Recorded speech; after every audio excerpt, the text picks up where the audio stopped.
Hello అండి, welcome to మావి చిగురు స్టోరీస్. ఈరోజు కథ వంటింట్లో నాన్న వాకిట్లో అమ్మ. ఈ కథ మొదలుపెట్టే ముందు ఈ ఛానల్ని కొత్తగా చూసేవారు, ఇంతవరకు సబ్స్క్రైబ్ చేయని వారు తప్పకుండా సబ్స్క్రైబ్ చేసి సపోర్ట్ చేయండి. ఈ కథ పూర్తిగా చూసి మీకు ఎలా అనిపించింది కామెంట్ చేయండి. ఇక కథ మొదలు పెడదాం.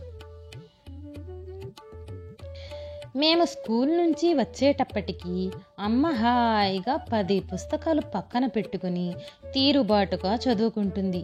మేం సందు మొగలో ఉండగానే వంటింట్లోకి పరిగెత్తే అమ్మకి ఏమైందబ్బా, అమ్మా లేమేమిటే అలా కూర్చున్నావు, పేరంటానికి వెళ్ళినట్లు?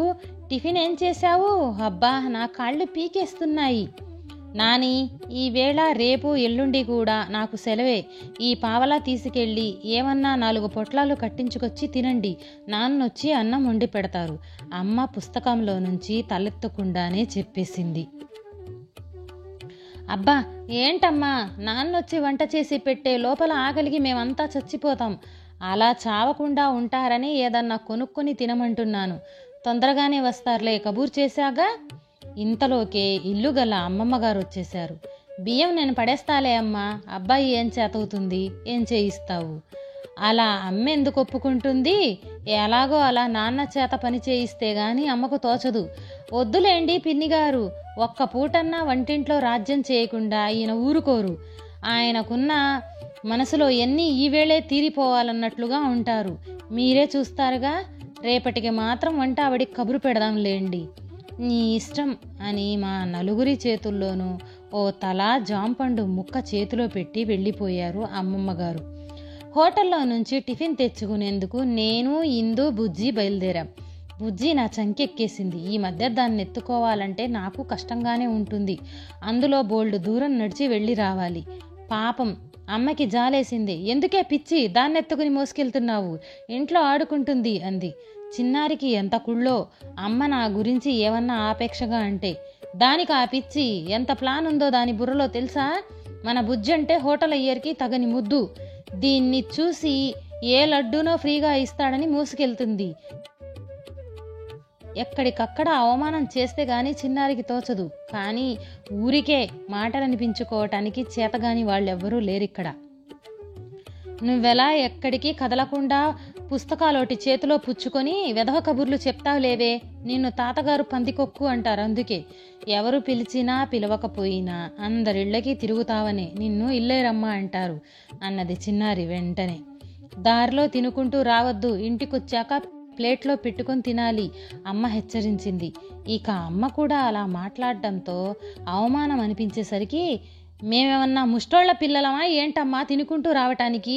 అన్నీ చెప్తావు, నాకెలా ఉంటుంది అంటూ ఇద్దరిని వెంటేసుకుని బయలుదేరాను. హోటల్లో అయ్యారికి పావలా కాసిచ్చి 4 పొట్లాల కారం బూంది, 2 కారపూస, 1 పకోడీ అని చెప్పాను. బుజ్జిని చూస్తూనే ఎత్తుకొని కాసేపు అటు ఇటు తిప్పాడు. ఈ పొన్ను ఇంత పసిమగా ఎట్లుంటుందబ్బా, రబ్బరు బొమ్మ మాని ఉంటుంది. కుట్టి పాప, లడ్డు తినువా, కోవా తినువా అని అడుగుతుంటే అదేమో నాకేసి చూస్తుంది. మా అమ్మ కోప్పడుతుంది, అలా ఏం వద్దు అన్నాను. పర్వాలే కన్నా, నువ్వు అడగలేదు కదా, కుట్టి పాపకి నానుదా ఇస్తుంటిని అని ఒక జాంగ్రీ మంచి కవర్లో చుట్టేసి ఇచ్చాడు. మేం ఇంకా ఎవరి వాళ్ళం తింటూ ఉండంగానే నాన్న రానే వచ్చారు. వెనకాతలే పొంగోణంగాడు 2 తాటాకు బుట్టల కూరలు నడవలో పెట్టి పోదునా సామి అని తల గోక్కుంటూ వెళ్ళిపోయాడు. నాన్న తిన్నగా పెరట్లోకి వెళ్ళి కాళ్ళు చేతులు కడుక్కొని లుంగీ కట్టుకొని తయారైపోయారు ఇక వంట చేయటానికి.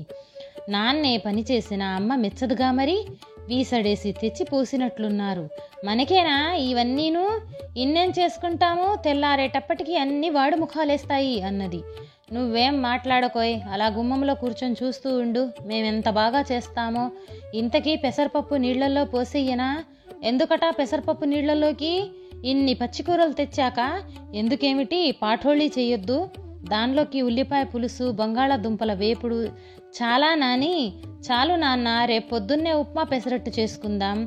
చాలా తండ్రి కూతుళ్ళ ప్లాన్లు. ఇదిగో ఆ గూట్లో చూడండి, చింతకాయ గోంగూర పొద్దున్నే నూరి ఉంచాను. కందిపొడి, నువ్వుల పొడి ఉండనే ఉన్నాయి. పొద్దుటి పులుసు చెల్లలేదుగా మీకు. మీరు అన్నం ఒక్కటి వండితే చాలు. మీ నానికి పెళ్లి వారేం రావట్లా హడావిడి పడిపోవటానికి. అబ్బా, అన్నింటికీ అడ్డు పెట్టేస్తావయి. సర్లే, పులుసు పాటోళి క్యాన్సిల్. బంగాళా ఉల్లి కారం వేపుడు ఇక తప్పదు. నాన్న ఇందుని బుజ్జిని ఆడుకోమని చెప్పి హాల్లోకి తోలేశారు. ఇంకా నాన్న, నేను, చిన్నారి వంటింట్లో. మా మీద చెకుంగి గుమ్మంలో అమ్మ 2 గుంపట్లో బోల్డు బొగ్గులేసి ఎర్రగా నిప్పు చేసి లోపలికి తోసింది కర్రతో. నీళ్లు పనికి రావట గాని నిప్పులు పనికొస్తాయట. పెద్ద ఇత్తడి గిన్నెలో 4 గ్లాసుల బియ్యం పోసి బావి దగ్గర కడుక్కొచ్చారు నాన్నగారు. వేళ్లు మునిగేలాగా నీళ్లు పోసి పెద్ద కుంపటి మీద పెట్టండి. నాన్న అలా చేసినా అమ్మ కేకలు, నీళ్ళెక్కువేయి, చిమిడిపోతుంది అన్నం. తనే మర్చిపోయింది నాన్న వేళ్ళు పొడుగు, ఎక్కువ నీళ్ళవుతాయని. మళ్ళీ అందులో నుంచి గ్లాసుడు నీళ్లు తీయించేసింది. ఇంతేట అన్నం వండడం అంటే మధ్య మధ్యలో గరిటతో తిప్పి మూత పెట్టడమే.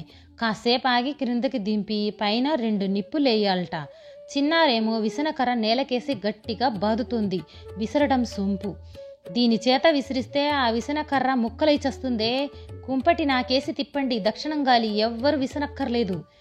చిన్న కుంపటి మీద 4 గ్లాసుల నీళ్లు పోసి పెట్టి కాగే లోపల ఒక్కో దుంప 4 ముక్కలు చేసి నీళ్లలో వెయ్యండి, పొట్టు తీయక్కర్లేదు అమ్మ చెప్పింది. నాన్న మొత్తం తరిగేయ్యనా?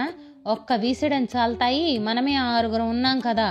ముందు దీని నోరు మూయించండి, 8 దుంపలు చాలు, మిగతాయి బుట్టకెత్తేయినాని. అమ్మ చూడకుండా నాన్న ఇంకో 2 నాకేసి తోసేశారు. దుంపలు ముక్కలు చేసి కుంపటి మీద గిన్నెలో వేసి 5-6 పెద్ద ఉల్లిపాయలు తీశాం. పాపం ఉల్లిపాయల పొట్టు తీయటం, పెద్ద ముక్కలు చేసి రోట్లో వేసి ఉప్పు కారం జీలకర్ర వేసి దంచటం అన్నీ నాన్నే చేశారు. ఆ ఘాటుకి ఏడుపు వచ్చేస్తుంటే కొంచెమైనా తేలిగ్గా ఉంటుందని ఓ సిగరెట్ వెలిగించుకున్నారు. అంత మాత్రానికే ఏం కొంప మునిగిపోయిందనో ముందస్తుగా సిగరెట్ అవతల గిరాటెట్టి చెయ్యి కడుక్కొని రమ్మని అమ్మగారి ఆర్డరు. ఇక తననే ఉల్లిపాయలు దంచమంటే తెలిసేది. సిగరెట్ చేతిలో లేకుండా అలాంటి పనులు చేయటం ఎంత కష్టమో. అందుకే కాబోలు అమ్మెప్పుడు ఉత్త దుంపలే వేస్తుంది గడుసుగా.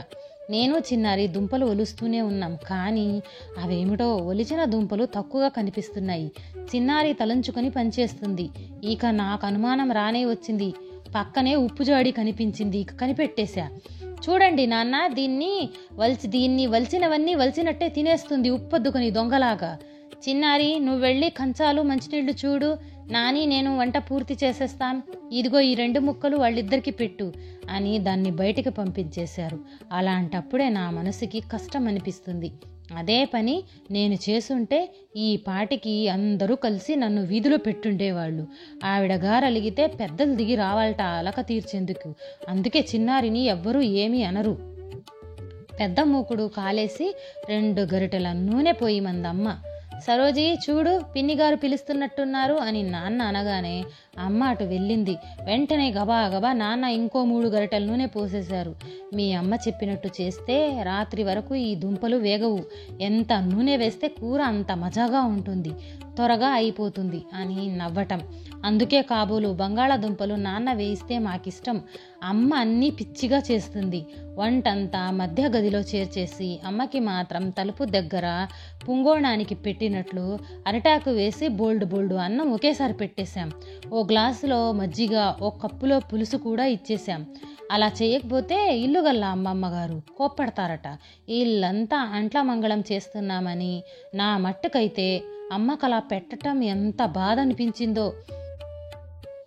మళ్ళీ బోల్డు కంచాలు చేయటం ఎందుకని తన పెద్ద కంచంలోనే బోల్డు కూర, అన్నం గరిటెలు నెయ్యేసి కలుపుతూ మా అందరికీ తలో ముద్ద పెడుతూ నాన్న కూడా తినేశారు. అలా పిల్లలతో కలబడి తింటే మీకాపోదండి అంటే నాన్న వింటేగా తనకలా ఇష్టమంట. మాకు అంతే ఇష్టం. అందుకే నాన్న వచ్చే వరకు ఆకలేసినా ఏదో అది ఇది తినాలనిపిస్తుంది, కానీ అన్నం మాత్రం తినాలనిపించదు. ఇక పడుకోబోతుంటే అమ్మ గుర్తు చేసింది, మరి పెసలు నీళ్లలో పోసారా? పొద్దుటే ఉప్మా పెసరట్టు అనుకుంటున్నట్టున్నారుగా పెళ్లివారు. ఆ ప్రోగ్రాం ఆదివారానికి పెట్టుకుందాం.